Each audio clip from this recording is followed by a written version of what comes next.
Oh, good morning, everybody. Good morning, everybody. Hello, David. How you doing? Yeah, very well. Thanks. Yourself? Yeah. Nice sunny morning in the south of the UK here, isn't it? But still Absolutely. freezing. Yeah. So speak for yourself. You're sitting in the caravan. I'm roasting in here. Yeah, exactly. Looking outside, it looks mystical and frosty, doesn't it? Oh, So it does. It's beautiful. yeah. So Tim and I came together this morning to talk about love, Yeah. as two men do. Yeah, exactly. Um, so yeah, you may have already seen, but Tim and I have got a workshop coming up this month called Reflections on Self-Love.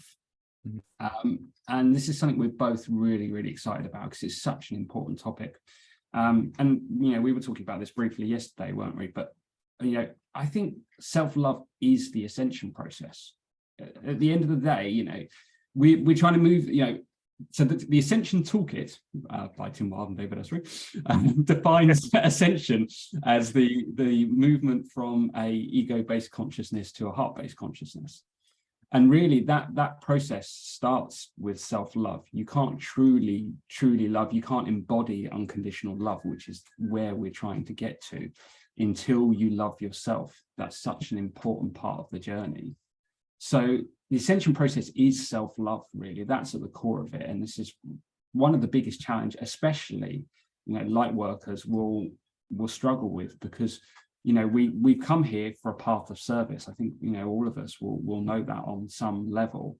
And when you're in a path of service, you tend to put yourself last, because it's within your DNA to be working towards a goal, and that is your priority. And looking after yourself, taking time for yourself, it just falls by the wayside. But yet it's at the core of the spiritual mission that we're doing. It's such an important part of it.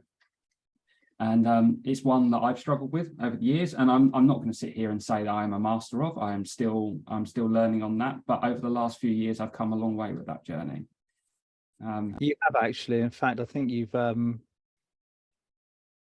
initiated in that particular lesson so thoroughly that it gives you the perfect basis of authority to be speaking from this particular from this teaching perspective. And like you say, David, I mean the spiritual pathway and the quantity of information that we are privy to at the moment is almost overwhelming. I mean, there is so many different ways that you can engage with spiritual progression, spiritual pathway. I mean, like, the definitions are countless.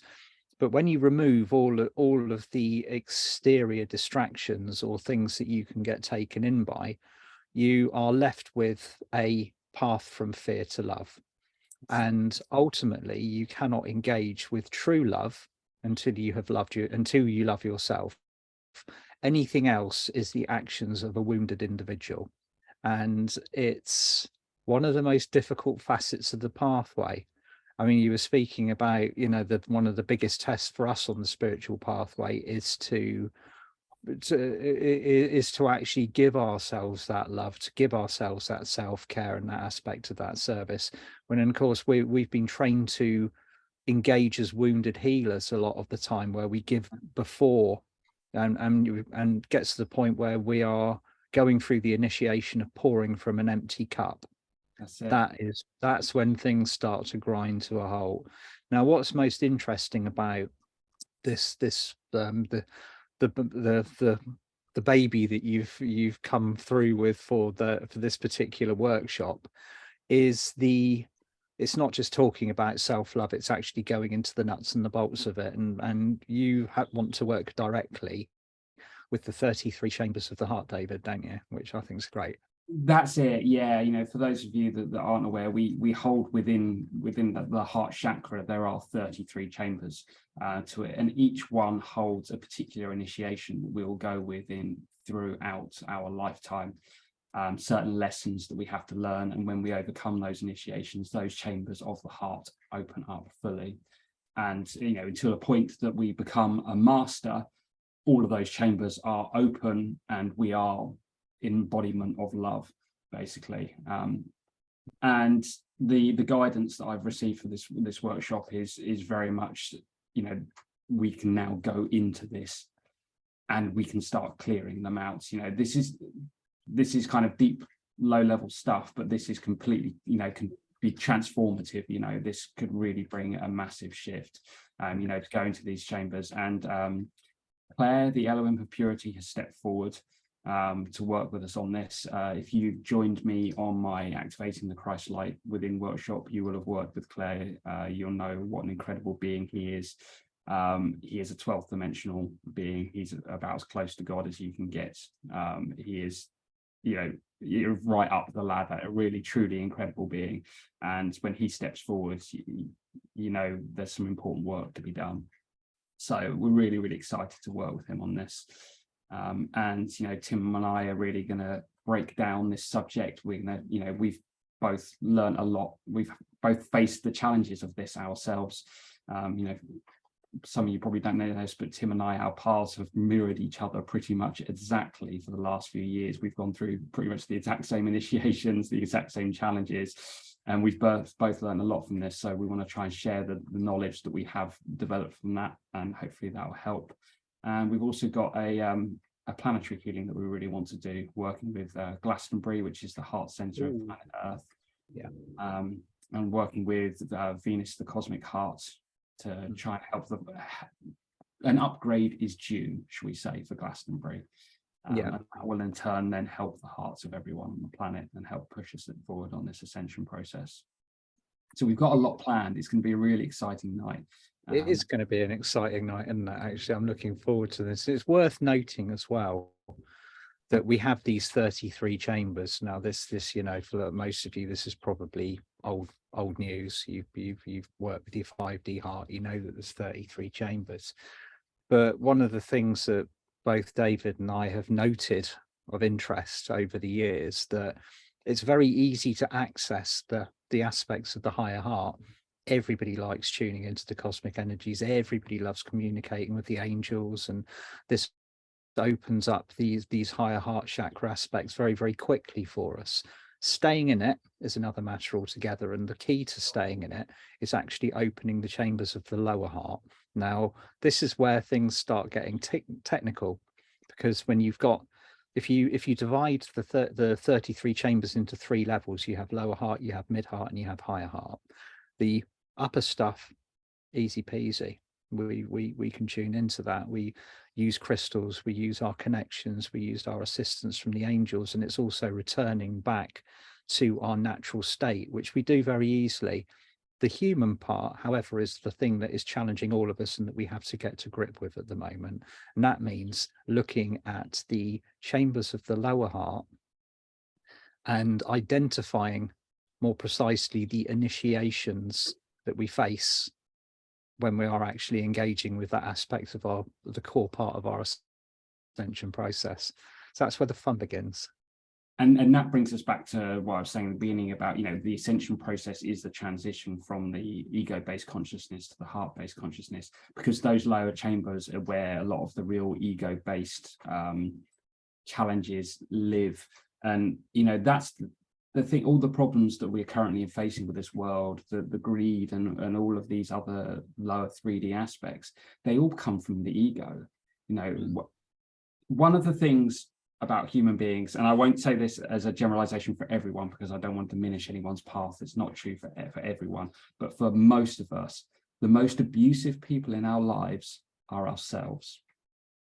We tell ourselves we're not smart, we're ugly, we're not worthy. All of these horrific things that we tell ourselves. We can be love and light all day long, being loving and friendly to everyone else. And when we're on our own, we let rip on ourselves. And it's when, you know, we pry on these things, when we don't have that self-love, when we don't have that security within our own hearts, that we then turn to all of these other lower base aspects as a way of trying to provide some kind of, I don't know, sustenance, some kind of joy, trying to find what we're missing, really. But the truth is that, you know, we are love, right? We're told that we are made in God's image. God is unconditional love. That is what he is. And it's true, we are made in God's image and we are unconditional love. And the only thing that takes us away from that is the ego. It's these lower base aspects. And the truth is, the difference between us and Jesus and Saint Germain or any of these other incredible ascended beings, they didn't have anything that we haven't got. We have the exact same skills and capabilities that they have. It's what they didn't have that's the difference. And that's things like fear. That's these lower aspects. Fear is a massive, massive block to love. Because as soon as you start taking that, you start panicking about different things, and you start then drawing into all of these other areas. They let go of fear, and that's why they ascended. Yeah. But the love that they hold within them, that's what we all have. And that's where we can get back to. And when we do that within ourselves and as a species, the ascension process happens. It doesn't matter what we're doing on a cosmic level. It doesn't matter, what the angels are doing, what was a full moon, or, this comet or violet flame, all of these things. If you take all of that away, if we all come back to our heart center, we've ascended as a planet, because all of the other problems come away. We love ourselves, we love each other. Job done. Job done. I like Job that. done. It's as easy as that. It's as easy as that. It all that's what is almost like the comical paradox of what we're going through, is the actual mathematics or the science of our shift is so simple on paper if you work it out, but the actual emotional state and the experience that we have as humans is where it becomes technical. And that's what's made Earth such an incredible school to learn on a spiritual level, because we have these tests, we have these obstacles, we have these versions of ourselves, we have these programs, we have these wounds, and that's what this is all about. So it's going to be a very, very interesting, and it's going to be an interesting and beautiful workshop to participate in. And also, we just did a little moon check on the calendar, didn't we? And the 20th, I believe, is we've got a lunar date on that one, so it'll be interesting to work with that as well. That's it. Well, these things are never, well, I say never planned. Sometimes, occasionally, we plan them, but more often than not, we fall on some random alignment that we didn't even know existed. Everything happens exactly when it's meant to be. Yeah, definitely. So that, my lovelies, is what we have in store for you, and we will be very, very happy if you can join us and come along for the ride. So we'll look forward to seeing you there. So that's the 20th of February, 12 days from now. This event is called Reflections on Self-Love at 7 p.m. GMT. All the details, we'll pop them in descriptions below, or you can check out Tim's website at timwild.com or my website on newmoonart.co.uk for more information. Lovely. See some of you there. Seeing you there. Yeah. Sending you all so much love. Lots of love. Bye for now. Bye.